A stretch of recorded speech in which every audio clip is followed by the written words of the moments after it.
My boss fired me for being honest, so I showed them what dishonesty really looked like. I'd worked at Pinnacle Financial for 3 years when I made the mistake of telling the truth. It started small. During our weekly team meeting, my boss Randolph asked why the Henderson account was behind schedule. Everyone else in that conference room knew exactly why. Randolph had cut our team from 5 people to 3 while doubling our workload. But they all stared at their laptops, suddenly fascinated by their keyboards. The team's overwhelmed, I said simply. We're doing the work of 5 people with 3. Randolph's smile went cold. I see. And you don't think the team is capable of rising to the challenge? We are rising to it, I replied. We're just drowning while we do. The room went silent. After the meeting, my coworker Vera pulled me aside. What are you doing? She whispered. Nobody talks to Randolph like that. I answered his question honestly. That's not how things work here. But I kept being honest. When clients asked about delays, I explained the real reasons instead of feeding them corporate nonsense. When Randolph blamed our department for company-wide issues in the monthly report, I sent HR documentation proving otherwise. When he asked for feedback on his new efficiency program, I told him it was creating more problems than it solved. Each time, Randolph's face got a little redder. His emails to me became shorter and sharper. He started excluding me from meetings,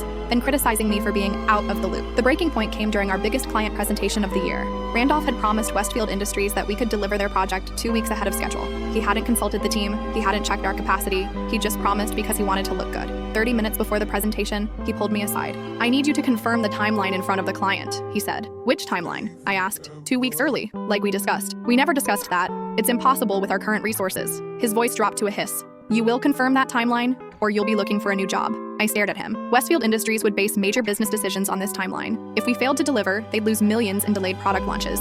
I thought about my mortgage, my car payment, my student loans. I thought about the 3 years I'd invested in this company. Then I thought about the 47 employees at Westfield who would lose their jobs if we caused their product launch to fail. In the conference room, 20 executives sat around a massive oak table. Randolph gave his polished presentation, building to the moment everyone was waiting for. He gestured confidently at his timeline charts, promising revolutionary efficiency improvements. Then he turned to me with a smile that didn't reach his eyes. And our team lead will confirm the delivery schedule. Everyone looked at me. I could feel my career hanging in the balance.